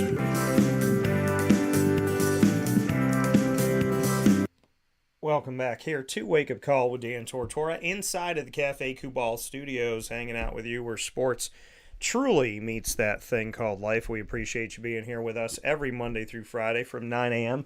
to 11 a.m. Eastern Time here inside of these Cafe Kubal Studios. And I can't thank you enough, folks, for being a part of the show. So thank you so much for tuning in with us on Facebook.com, YouTube.com, and MixLR.com, all / Wake Up Call DT. And of course, on wakeupcalldt.com's homepage, and by going to facebook.com / live now DT. So however you're connected with the show, thank you so much for being with us here on Wake Up Call with Dan Tortora. Inside of these Cafe Kubal Studios, want to let you know there's a lot of awesome ways to connect with this beautiful Cafe Kubal, and that is by going to any one of their locations throughout central and upstate New York.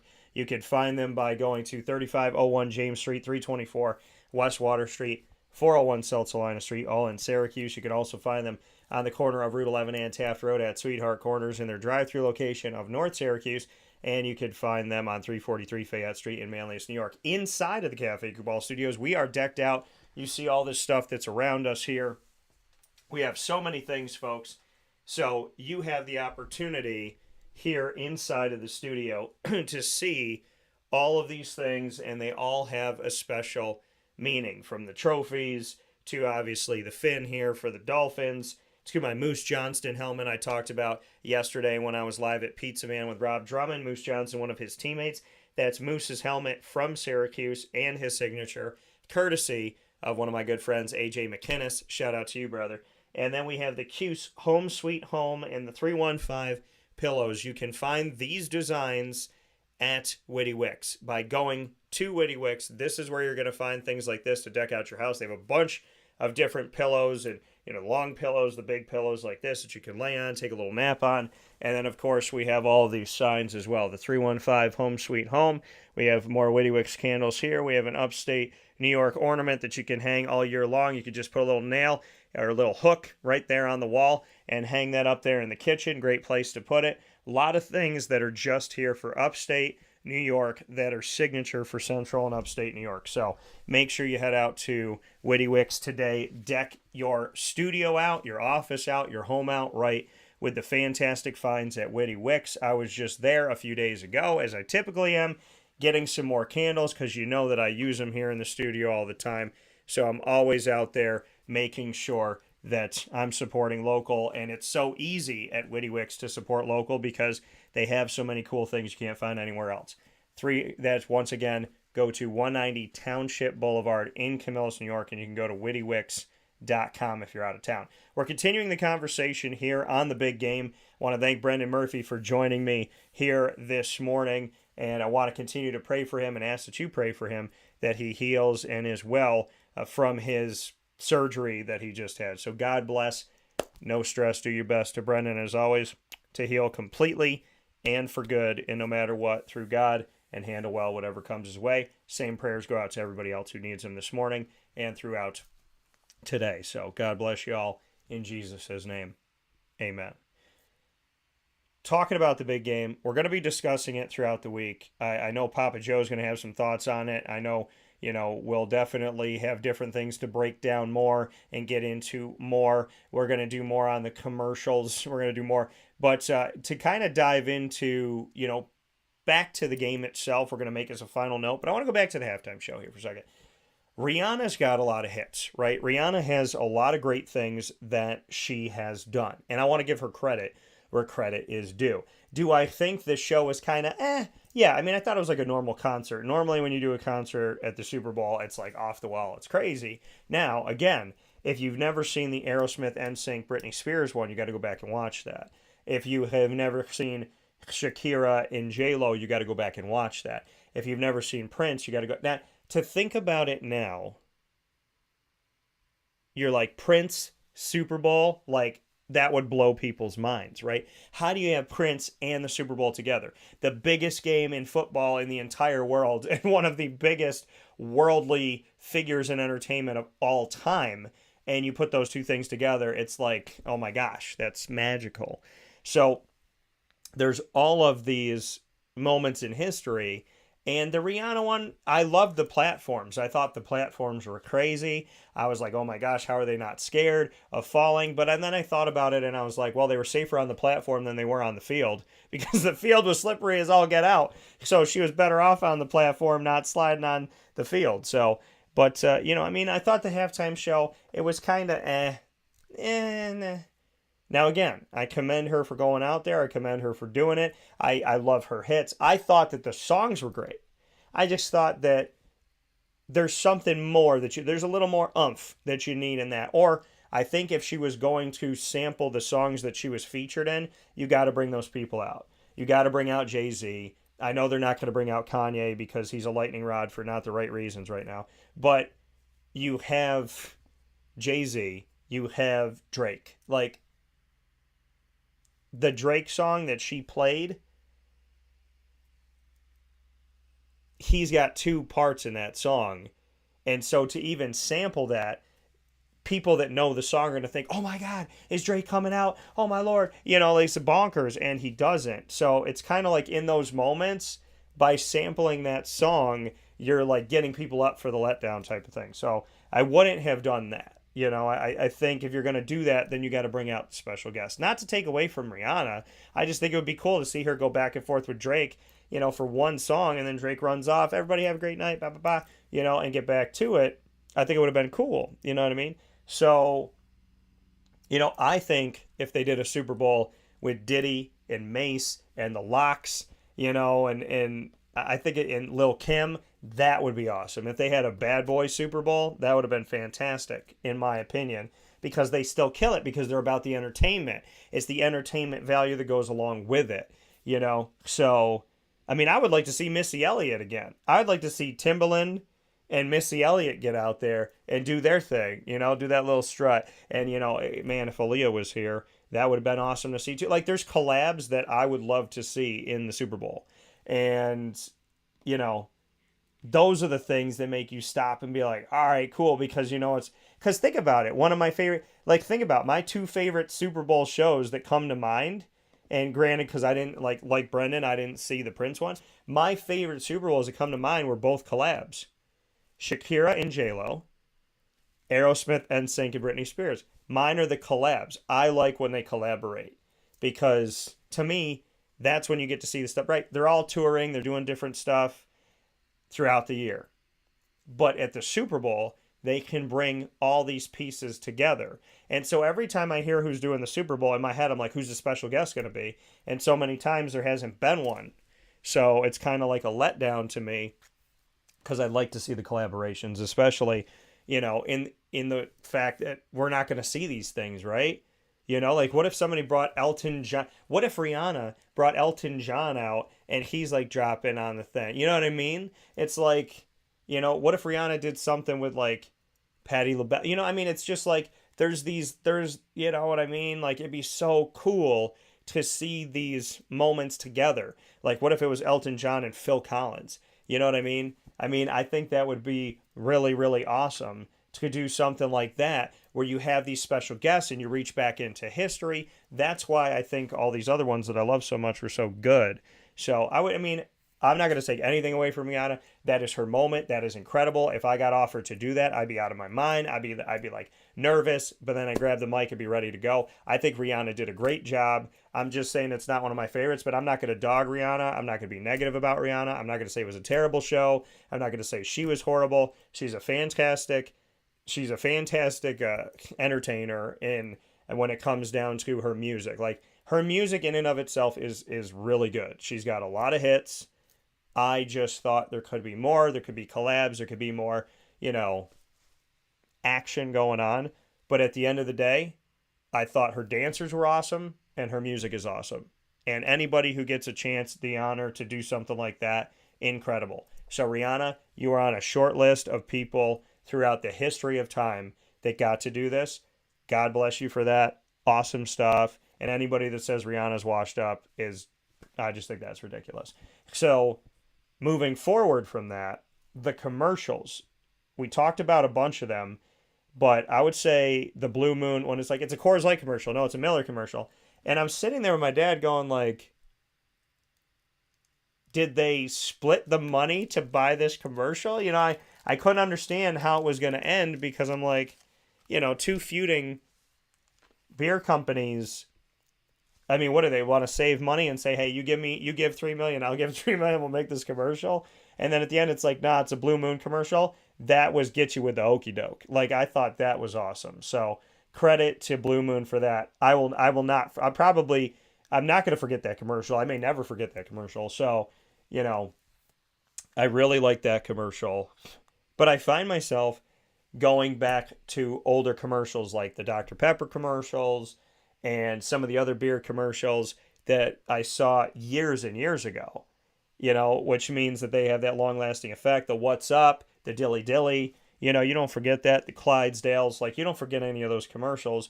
But if I had to pick one this year, it would be the Blue Moon commercial. It would be the Jesus, because we all need that. It would be... So if I had to pick the ones that stuck out the most, it was the Jesus commercials. It was the commercials about a dog growing old with you. It would be the Blue Moon commercial, and it would be J-Lo and Ben Affleck's the Dunkin' Donut commercial. Those are the ones that stuck out to me the most. I'm also a big fan, and with Superpowered Pop that we talk about all things entertainment-wise, I'm a huge fan of The Flash, and the fact that this movie's finally coming out after being in the dungeon for, I don't even know at this point, 3 years at least. So the fact that that movie's finally coming out, really excited to see it. So I'm looking forward to that most definitely. And I'm also looking forward to seeing, obviously, Ant-Man, which had a cool Heineken commercial. I thought that was really cool with the ants. And Paul Rudd's just naturally funny, so I did like that. And then I loved the Guardians of the Galaxy. It's the longest preview we've seen. And I think it shows us a lot. I think it opens my mind up to more about the story. I think it opens me up to the fact that I think Gamora is going to realize that she has a heart and that she, maybe loves Quill. So we shall see.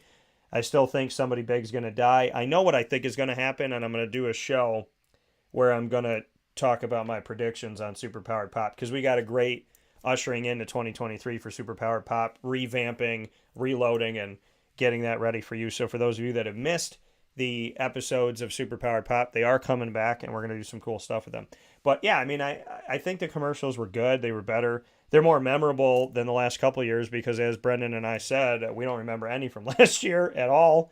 And I don't know if I remember any within the last few years. So, I would definitely say this year took the cake of the last few.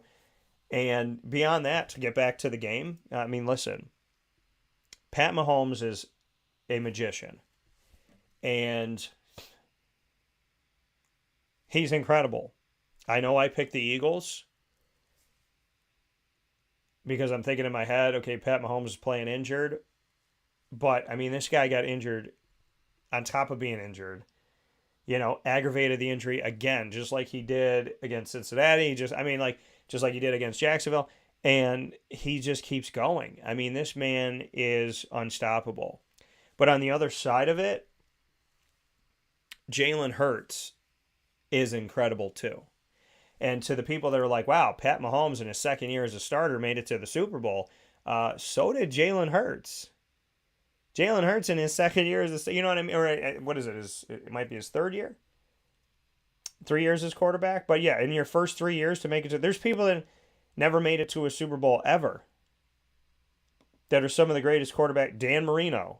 Hello? I mean, it's like, there's guys that are some of the best in history. Guy that never won one, Jim Kelly, right? So for Jalen Hurts and Pat Mahomes to make the Super Bowl in their rookie contracts with the teams that drafted them, that's unheard of. That's insane. It's incredible. It's amazing. So give Jalen Hurts his flowers. The man had 3 rushing touchdowns in the Super Bowl. No quarterback in the history of the NFL has ever done that. Not Doug Williams. You know, you look back at history and you say, okay, you know, what about this guy? What about, you know, not Doug Williams, not Donovan McNabb, right? Not Patty Mahomes. Nobody has done it like Jalen Hurts just did it. 3 rushing touchdowns for a quarterback, never been done in the history of the Super Bowl until now. So Jalen Hurts is already etched in history of the Super Bowl. Shout out to Kadarius Toney, mid-season draft for the New York Giants, who seemingly, they drafted him. They didn't have any wide receiver that was a household name on their team. I thought Kadarius Toney was drafted to be their future. Then they allegedly wanted to trade him right after his rookie season, which I thought was insane.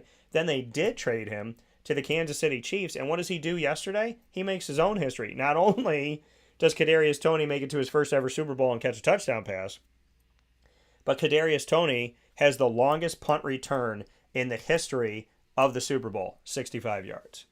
Then bring in my dude Sky Moore, who y'all know I got love for because his coach, former Western Michigan quarterback and former Western Michigan head coach Tim Lester, is a good friend of mine. Sky Moore goes to the NFL this year. He's drafted as a rookie. And what did I say? I said the Chiefs are going to take him with their first pick that they have. Well, their first pick was at the end of the first round. They traded into the second round, and they still took him. So they still took the pick I thought they were going to take, but they traded out of the first round because I did a pre-draft prediction, obviously, before the drafts that happened during the actual draft itself. They take Sky Moore, and Sky Moore, as a rookie in his first ever Super Bowl, scores a touchdown. So he gets a touchdown in his first Super Bowl, and he's in a Super Bowl as a rookie. So he gets a rookie season Super Bowl touchdown. Insane. I don't know if there's a better ushering into the NFL. So, I mean, a lot of guys doing great things. Isaiah Pacheco caps off an incredible season where he rose from that backfield and took the starting job, probably now for the foreseeable future. And Jerick McKinnon, probably, if he doesn't stay as the 1-2 punch in Kansas City, has now worked his way into getting a role somewhere else, but why would you want to leave Kansas City? Travis Kelce, arguably the greatest tight end of all time. He is behind only Jerry Rice in receiving touchdowns in the postseason. He's above Rob Gronkowski, and he's only below Jerry Rice, and he's a tight end. Below Jerry Rice. Travis Kelce, arguably the greatest tight end of all time. And before he played, I would argue Tony Gonzalez, who also played for Kansas City. And then you could say Rob Gronkowski. Travis Kelce is unstoppable. He's unstoppable. The receivers, I thought the receivers were better in Philly than in Kansas City. Pat Mahomes proved that if you're going to try and double team Travis Kelce, or you're going to try and focus somewhere else, I'm going to hit Tony. I'm going to hit Sky Moore. I'm going to hit Juju. He did a great job. He did a phenomenal job. Backup tight end, you know. Listen, those receivers played better than I thought they would. Shout out to them for that. At the same time, Devontae Smith made incredible catches. Dallas Goedert made incredible catches. A.J. Brown made incredible catches. And that was all set up by the fact that Jalen Hurts made incredible throws. And Boston Scott had a great day. And Kenneth Gainwell had a great day. So these offenses were powerful. The game was amazing. it came down to a field goal inside 2 minutes to make it 38-35. I said, what did I say? It's going to be close. It's going to be close. And it was. I picked Philadelphia. I was wrong. And I love that Travis Kelce came out and said, nobody picked us. Ain't none of y'all picked us. We're those Chiefs now. Like, put some respect on our name. I love that he said that. I love that he sticks up for his guys. I love that Patty Mahomes just seems so humble and so kind of, I don't know him personally. I hope one day I do. And by the grace of God, I will. He just seems like such a nice, like he said, we're going to celebrate the right way. And then he smiled like, you can, like, it was almost like, don't worry about us, Dad. We're going to go out, but we're going to be responsible. Who does that? Who says things like that? And then Andy Reid, I mean, the man's 64 years old. He should be coaching for the next 10 years. I hope he does. And I hope he builds a dynasty. I really do. I mean, I want the Jaguars to get one. So, move aside Kansas City for like a year. But but I want, or we'll move you aside, I guess is what Jacksonville needs to do. You don't want them to just move aside. You got to move them aside. If you want to be the best, you got to beat the best. But I really hope that Kansas City can argue themselves into the Cowboy conversation, the Patriot conversation, because I would rather the Chiefs be the greatest team of all time. And because it's just different. It's just different, right? I just feel like there's less egos. Who thought Patty Mahomes was going to be a great... I mean, Pat Mahomes was almost a baseball player. So, I mean, who thought Pat Mahomes was going to be this good and this good this quick? Even if you thought he was going to be this good, did you think he was going to be this fast? And who thought Andy Reid wasn't washed up? Who thought Andy Reid was not even going to get a job when he got fired over a decade ago by the Eagles? So, this is a feel-good story all around in so many ways. And I'm totally fine being wrong today because I respect the Chiefs. Shout out to my good friend Brandon Smith who got another ring. I think and Brandon, like me, is a Jaguars fan. Brandon was going through his life like, I'm probably never going to see a championship, but I'm always going to be a Chiefs fan. And now he's seen them go to the Super Bowl 3 times in the last 4 seasons and win 2 of those 3. Almost 70% of the time that they go to the Super Bowl, they're winning. Think about that. Your team to go to the Super Bowl 1 time, let alone 3 times in 4 years, and win 2 of those 3 games.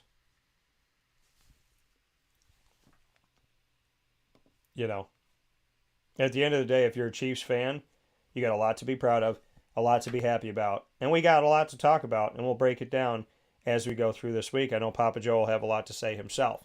I want to thank you for being a part of Wake Up Call with Dan Tortora every Monday through Friday from 9 a.m. to 11 a.m. Eastern Time on Facebook.com, YouTube.com, and MixLR.com, all / Wake Up Call DT, as well as on WakeUpCallDT.com, the homepage, and of course on Facebook.com / LiveNowDT. Once the shows go live, you can find us in the archive, and we'll be adding this one to the archive as well, and always looking forward to share these with you.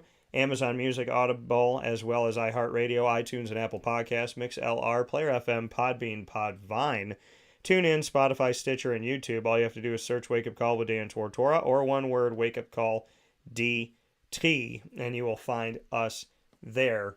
And of course, we want to thank our incredible partners, Cafe Kubal, Carvel DeWitt, the Wildcat Sports Pub, Witty Wicks, Avicoli's, PB&J's Lunchbox, Ma & Pa's Kettle Corn and Popcorn Factory, Canine Camp Dog Daycare, Chick-fil-A Watertown, Great Lakes Honda City, Chick-fil-A Cicero and Chick-fil-A Clay, Canine Campground Dog Boarding, Pizza Man, Mother's Cupboard, 317 at Montgomery. The name of the location is the name of the restaurant, 317 Montgomery Street in downtown Syracuse. And we are going to be airing our newest edition of our exclusive series at 317 at Montgomery Street called Downtown with Dan today. So make sure around lunchtime you pay attention. We're going to be airing it today at noon Eastern Time. Actually, it's going to be at 12:30, pardon me. 12:30 p.m. Eastern Time today. We are going to be airing Downtown with Dan. And I'm going to be taste testing the newest menu items. 3 of them, 3 signature items, 1 on the lunch menu, 2 on the dinner menu from 317 at Montgomery Street. And I can't wait to share those tastes with you. So make sure you watch today, Downtown with Dan at 12:30 p.m. Eastern Time. It's going to air on youtube.com / WakeUpCallDT, Facebook.com/WakeUpCallDT, and on our Instagram channel at WakeUpCall_DT. So don't miss a moment of it. We'll share it on Twitter too at CallDT. And of course, we're proud to be the exclusive multimedia marketing partner of your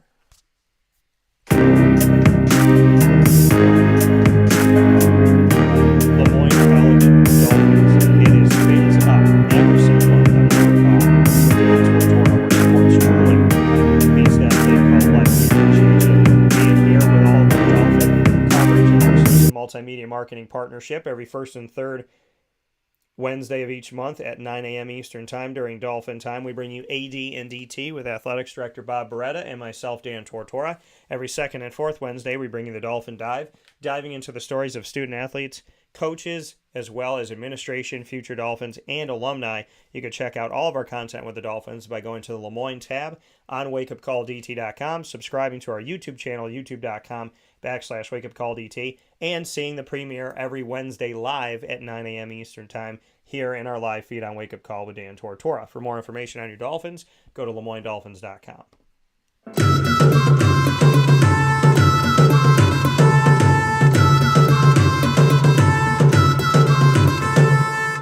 The Bryan and Stratton College Bobcats of Syracuse are also the exclusive multimedia marketing partner of Wake Up Call with Dan Tortora. The Bobcat Buzz comes to you every single month. We have 2 new episodes that just aired with men's and women's basketball, and the ushering in of 2 voices you have never heard on the show before. That's Eris Robinson, the assistant coach of the Bryan and Stratton College Bobcats of Syracuse women's basketball team, and Tay Baker, the head coach of that team's daughter, Mariah, who's been on one other video on Wake Up Call inside of the Bobcat Buzz, but for the first time ever, she is introduced with her first time talking ever on the broadcast, maybe ever on any broadcast.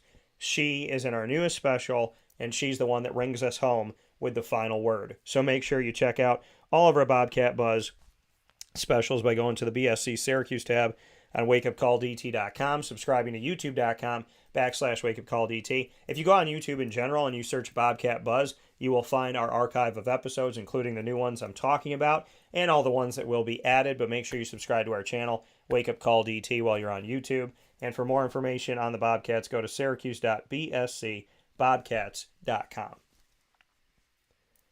With all of that being said, here on Wake Up Call with Dan Tortora, where sports meets that thing called life, I want to thank you for being a part of today's show. I want to thank you for allowing us to be the post game to the big game.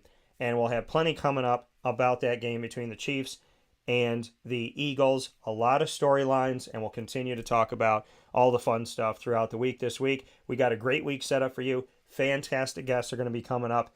As always, we're going to be having a lot of fun, and it's Valentine's Day week, so we have a lot of great conversations to be had and great people to have them with.